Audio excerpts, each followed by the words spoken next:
Here are 14 Luke Cage Easter eggs, references, and trivia. There are plenty of cameos for other Netflix MCU characters in Luke Cage, though not always the ones you'd expect. Luke's old flame Jessica Jones was only mentioned in passing a couple times. There are also various offhand references to Daredevil, Wilson Fisk, and the Punisher over the course of the season. Rosario Dawson's Claire Temple played a pretty significant role in the show. We also saw Rob Morgan's Turk Barrett playing chess in Pop's barbershop, while Trish Talk can be heard on the radio.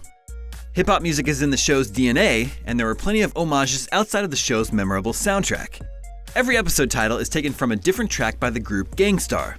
After being heavily influenced by the music of Wu-Tang Clan, Luke Cage has Method Man make a cameo appearance in episode 12, where he's rescued from a convenience store robbery by Luke. And it's no coincidence that Cottonmouth has a giant photo of the late Biggie Smalls in his office, as actor Mahershala Ali modeled his performance after him. One of Misty Knight's defining characteristics in the comics is her cybernetic arm, designed by Tony Stark no less. Misty being shot in the arm in episode 10 might be paving the way for that upgrade in season 2. This is actually the second MCU appearance Alfre Woodard has made in 2016.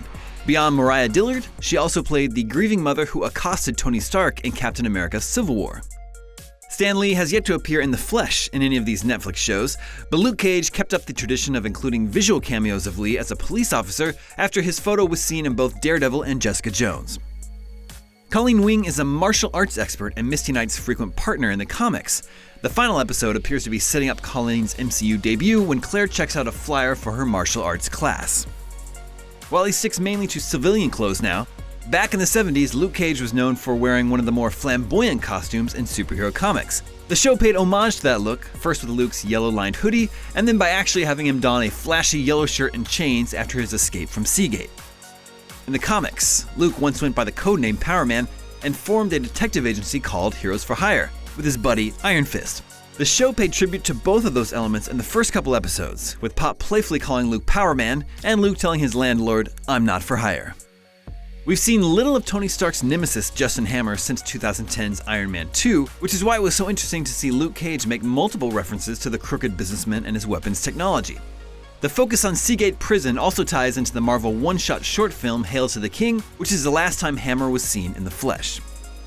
One episode features a sign advertising a company called Timely Trash. The name and logo are an homage to Timely Comics, which was the original name for Marvel.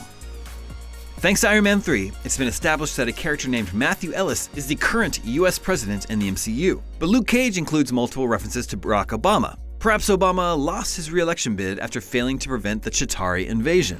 This one is probably a stretch, but it's worth pointing out anyway. Multiple key scenes take place at Mount Olivet Church, a familiar Harlem landmark. That also happens to be a frequent haunt of Spider-Woman in the comics, who refers to its cemetery as her quiet place.